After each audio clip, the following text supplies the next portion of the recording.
ओम शांति। जो कुछ भी पुराना है और साधारण है, उससे विदा लेते हुए अपने भीतर की सुंदरता को जगाने का समय आ गया है। वह समय अभी है। समय आ गया है कि हम लोग जागें और एक नई सोच, एक नई नज़रिए से जीवन की जिम्मेवारी लें। हम क्या कर रहे हैं, हमने कैसे संबंध बनाए हैं, हम क्या प्राप्त करना चाह रहे हैं, और ऐसे बहुत सी बातों के साथ हम सभी जीवन में प्रसन्नता को पाना चाहते हैं, प्रसन्नता को प्राप्त करना चाहते हैं। और ऐसी बहुत सी बातों के साथ हम सभी जीवन में प्रसन्नता को पाना चाहते हैं। अगर हम जीवन के बारे में सोचें तो स्पष्ट दिखाई देता है कि हम प्रसन्नता व आनंद की ही तलाश में हैं। हम इसे अलग अलग साधनों में तलाश करते हैं। यह किसी भी तरह का साजो सामान, संपत्ति, संबंध, उपलब्धियों और अच्छे स्वास्थ्य के माध्यम से भी हो सकता है। जैसे आप किसी से पूछते हैं कि वे अपने जीवन में क्या पाना चाहते हैं, तो प्राय हम उत्तर देते हैं कि वे सफलता पाना चाहते हैं। वे सफलता क्यों पाना चाहते हैं? क्योंकि इससे उन्हें खुशी मिलती है। आप उनसे पूछते हैं कि आप किस खास वस्तु को खरीदना क्यों चाहते हैं, उनसे अधिकांश का उत्तर यही होगा कि हम इससे अपने परिवार और अपने को प्रसन्नता देना चाहते हैं। आप किसी से पूछते हो कि उन्हें किस संबंध से क्या मिलता है, और फिर उत्तर मिलता है कि उन्हें संबंधों से हमें प्रसन्नता मिलती है, खुशी मिलती है। तो कुल मिलाकर सभी एक ही चीज़ की तलाश में हैं, वो है खुशी।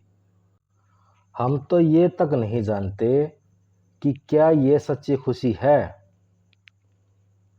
इसे स्थायी होना चाहिए, यही सबसे अहम बात है। अगर प्रसन्नता हमें पसंद है, अगर प्रसन्नता की हम इच्छा करते हैं, अगर ये हमारा स्वाभाविक रूप है, तब यह अन्य किसी बाहरी वस्तु पर ही निर्भर होगी। अगर यह किसी वस्तु पर निर्भर करती है तो यह निरंतर बनी रहने वाली नहीं है। एक अगर सादे शब्दों में कहा जाए, यदि आप कहीं बाहर तलाश कर रहे हैं खुशी को, तो आप उस वस्तु पर निर्भर हैं। यह भावना लंबे समय तक नहीं रहती। मान लेते हैं अगर मौसम खुशनुमा है और आपको अच्छा लग रहा है, तब आपको अच्छा लगने का भाव किस पर निर्भर हुआ? मौसम पर। तो आप मौसम पर निर्भर हैं। यह सबसे पुराने विश्व तंत्रों में से एक है जिसे हम अपने जीवन का एक हिस्सा बना रखा है। यह विश्वास कि हमें कहीं बाहर से प्रसन्नता अर्जित करनी होगी, फिर भले ही वह उपलब्धियों से आए या दूसरे किसी और चीज़ से, या दूसरे लोगों से मिले, या हमारे वर्तमान स्थिति का नतीजा हो। मैं यह काम इसलिए कर रहा हूँ क्योंकि इससे मुझे खुशी हासिल होगी। यह हमेशा ही समीकरण बना रहता है। तब कोई काम पूरा होगा और सही संपन्न होगा, तब ही मैं खुशी होगी, तब ही मुझे खुशी होगी। तो यहाँ खुशी का काम के सही तरह से संपन्न होने का पर निर्भर है। किसी बच्चे को जन्म से यही सिखाया जाता है, यही संस्कार दिया जाता है कि अगर आप अच्छे अंक लाओगे, अपने माता पिता को प्रसन्न कर दोगे। जब वह अच्छा प्रदर्शन देगा, तब वह सुंदर दिखेगा, तो उसके माता पिता की अच्छा लगेगा और उसे खुशी प्राप्त होगी। धीरे धीरे यह बात बच्चे के मन में बैठ जाती है कि अगर उसके माता पिता का प्रसन्नता अनुभव करेंगे, तब ही उसे प्रसन्नता होगी। अगर उसके माता पिता ही प्रसन्न नहीं हैं, तो वह प्रसन्नता का अनुभव नहीं कर सकता। पहले तो हमें यह बात जानने का प्रयास करना है कि हमारी खुशी किस बात पर निर्भर है। रोज़मर्रा के जीवन में हम प्राय जिस पर निर्भरता को अनुभव करते हैं वह वस्तुओं के लिए ही होती है। जैसे जब मैं एक नई कार खरीद लूं तो मुझे बहुत खुशी होगी। मुझे अपने लिए कोई नई संपत्ति खरीदनी तो उससे मुझे बहुत खुशी होगी। मुझे शॉपिंग के लिए जाने से बहुत खुशी मिलती है। क्या ये निर्भरताएं वास्तव में हमें प्रसन्नता बना रही हैं? क्या ये हमें प्रसन्नता दे रही हैं, खुशी दे रही हैं? आपको खुशी मिलती है, पर क्या इस कार से आपको वह खुशी मिल रही है जिसे आप तलाश कर रहे हो, जिसकी आप तलाश में हो? तब आपके पास एक नई कार होगी तो आपको बहुत प्रसन्नता होगी। इसका मतलब होगा अगर आपके पास कार नहीं होती तो आप खुश नहीं रहते।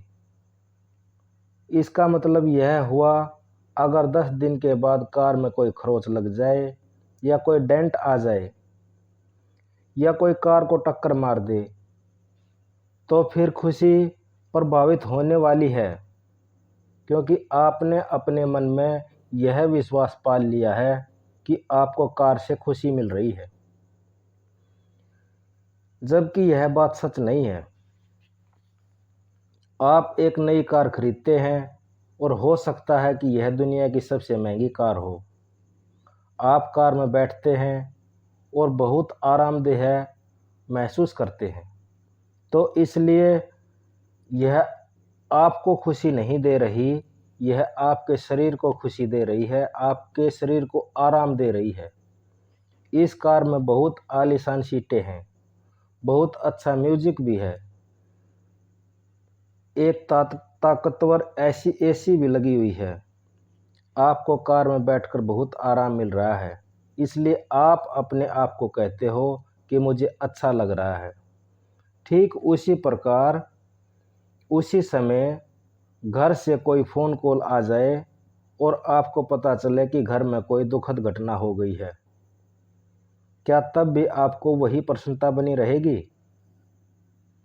आप तो आरामदेह हैं, कार अब भी वही है और आप अब भी कार में ही बैठे हैं। यह कार आपके शरीर को आराम देने के लिए बनाई गई है और भले ही आपके जीवन में और कोई घटना घटती रहे, यह आपके शरीर को उसी तरह आराम देती रहेगी। जो भी चीज़ भौतिक रूप से रची गई है वह हमेशा भौतिक रूप से ही आराम देगी।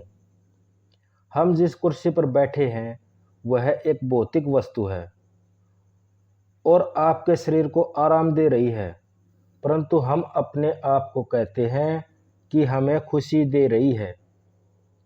दरअसल बात यह है कि हमें बचपन से ही ऐसा सोचने की शिक्षा दी गई है। हम इस सोच से मान्यता के साथ ही बड़े हुए हैं, पर अब हमें अपने ही विश्वास तंत्र पर सवाल उठाना होगा। बिल्कुल सही कहा है। अब हमारे पास सबसे सुंदर बंगला और कार है और हमारी वह सारी संपत्ति है जिसे हम पाने के लिए सपना देख रहे थे। हमारे पास हर तरह का यंत्र मौजूद है, तो हम अब भी प्रसन्न क्यों नहीं हैं? अब भी प्रसन्नता की तलाश में क्यों हैं? जब सारी वस्तुएं हमारे पास आ चुकी हैं, तो क्या हमारी इस खोज जिसको हम खोज रहे हैं, क्या यह समाप्त नहीं हो जानी चाहिए थी? हमें सब कुछ तो मिल गया है, पर ऐसा क्यों लगता है मानो हम अब भी खुशी की तलाश में हैं, जिसका अर्थ है ये सभी यंत्र ही हमें खुशी नहीं दे पाएंगे। हम इन यंत्रों से केवल आराम पा सकते हैं, आरामदेह जीवन को जी सकते हैं, परंतु हम सच्ची खुशी को नहीं पा सकते।